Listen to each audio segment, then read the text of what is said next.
اسلام کا کوئی تعارف نبی پاک صلی اللہ علیہ وسلم کے بغیر پیش کیا ہی نہیں جا سکتا۔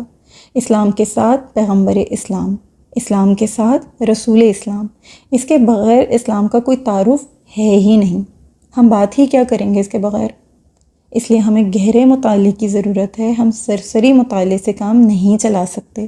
ہمیں اس کی باریکیاں، اس کی تفصیلات، اس پر ہونے والا کلام، اس سے اخذ ہونے والے فوائد و ثمرات، جب تک ہم ان کو نہیں پڑھیں گے دین ہمارے اندر جذب نہیں ہو سکے گا۔ ہمیں وہ سب جاننا بہت ضروری ہے۔ قرآن کا تدبر ہمیں کبھی حاصل نہیں ہو سکتا جب تک ہم آپ صلی اللہ علیہ وسلم کی حیات مبارکہ کو گہرے مطالعے کے ساتھ نہیں سمجھیں گے اور اپنے اندر جذب نہیں کریں گے، کیونکہ قرآن کے اولین مخاطب کو خود نبی اکرم صلی اللہ علیہ وسلم ہیں۔ وہ اپنی پاک زبان سے نہ بتاتے، ہم قرآن کی عظمت کو کبھی بھی نہ سمجھ پاتے۔ اس سلسلے میں ایک بہت مشاہدہ ہے، بہت